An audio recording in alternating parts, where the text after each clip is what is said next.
Please subscribe CA Abhijit Gore channel and press the bell icon to get the latest update on taxation.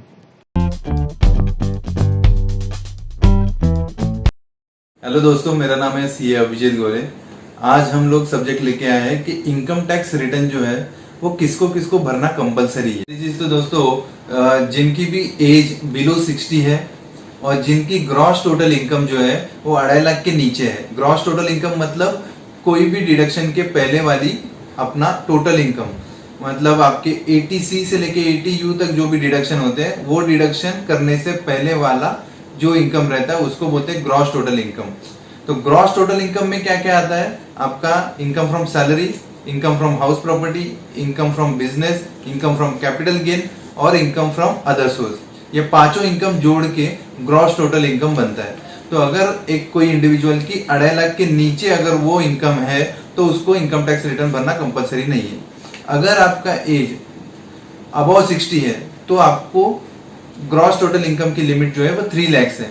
तो 3 लाख तक अगर आपका income है और आपकी एज अगर अबव 60 है तो आपको रिटर्न भरना कंपलसरी नहीं है।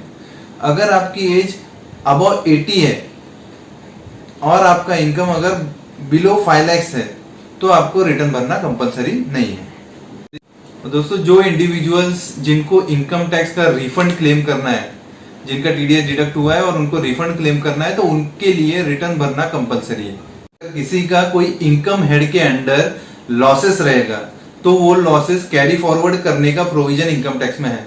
मतलब अगर आप लॉसेस डिक्लेयर करते हो ये पर्टिकुलर साल में, अगर 1920 फाइनेंशियल ईयर में कोई भी एक पर्टिकुलर लॉस आप डिक्लेयर करते हो तो वो कैरी फॉरवर्ड होता है फ्यूचर ईयर्स के लिए, और फ्यूचर इनकम में आप वो लॉसेस उसके अगेंस्ट सेट ऑफ कर सकते हो।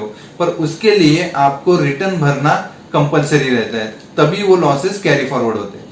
और दोस्तों, जो भी कंपनीज है, LLPs है, फर्म्स है, इनको इररेस्पेक्टिव ऑफ इनकम और लॉसेस उनको रिटर्न भरना कंपलसरी है। और दोस्तों, अगर कोई NRI है मतलब नॉन रेसिडेंट इंडियन, तो वो बोलेंगे कि मुझे रिटर्न भरना इंडिया में कंपलसरी नहीं है। तो वैसा नहीं है। अगर कोई NRI इनकम जनरेट करता है इंडिया से या फिर इनकम एक्रूड होता है इंडिया में, तो उनको इंडिया में रिटर्न भरना कंपलसरी है। दोस्तों, जो फॉरेन कंपनीज रहती है, अगर वो इंडिया में कोई ट्रांजैक्शन कर रही है और ट्रीटी का बेनिफिट ले रहे हैं तो उनको इनकम टैक्स रिटर्न भरना कंपलसरी है।